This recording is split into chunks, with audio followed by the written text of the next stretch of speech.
आकाश परदेशी खून प्रकरणी 2 गटात एकमेकांवर हल्ले, चाकू, लोखंडी पाईप, रॉड, बियर बाटल्यांच्या काचेचा वापर, परस्पर विरोधात गुन्हा दाखलची मागणी. याबाबत अधिक वृत्त असे की धुळे शहरातील नगावारी परिसरातील हॉटेल व्यावसायिक रोहित सानप यांच्यावर 8 ते 9 युवकांनी हल्ला करीत जीवेठार मारण्याच्या धमक्या दिल्या असून जीवेठार मारण्याचा प्रयत्न केला.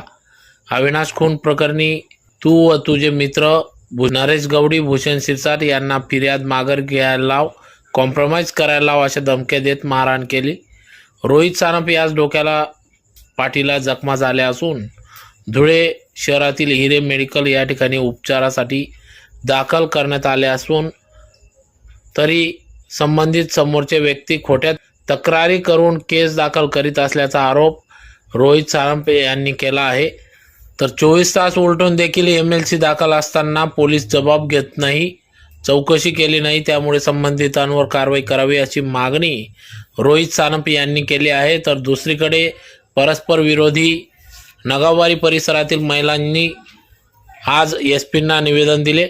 या निवेदनात म्हटले आहे की गवडी यांच्यासह साथीदारांवर संघटित गुन्हेगारी प्रतिबंधक कायद्याखाली मोक्का कारवाई करावी अशी मागणी जिल्हा पोलीस अधीक्षक श्रीकांत दिवरे यांच्याकडे निवेदनातून मागणी करण्यात आली आहे.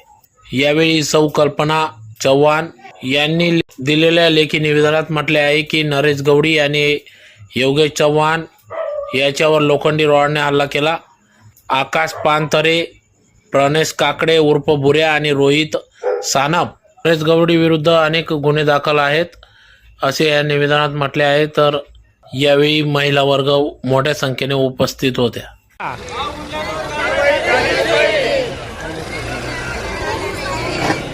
माझे नाव सुनीता लक्ष्मण ठाकरे. मी योगेश राजेंद्र चव्हाण यांची बहीण आहे. काही कारणही नसताना माझ्या भावाला त्यांनी बेदम मारहाण केली आहे. त्याच्या डोक्यावर जबरदस्त जखमा झालेल्या आहेत, त्याला टाके वगैरे आले आहेत, त्याची दाढीही कापली गेली आहे. असे जे गावगुंड आहेत आपल्याकडे नगावारी परिसरात हे सतत असे त्रास देत राहतात आणि प्रत्येक वेळेस काही कारण नसतानाही म्हणजे जसं काही गुन्हा नसतानाही ते दाखल करतात की हे व्यक्ती तिथे सदर येतात आणि तेच उलट आमच्या इकडे नगावारीला येऊन सगळ्या जे परिसरातील जे महिला आहेत किंवा लहान वयीन मुलं आहेत त्यांच्यावर ते जबरदस्ती करतात आणि दमदाटी करतात की आम्ही इथले दादा आहेत, प्रमुख आहेत, आमचं सगळ्यांनी ऐकायला पाहिजे. आणि यांच्यावर माझी प्रशासनाला एक विनंती आहे की हे गावगुंडांवर खूप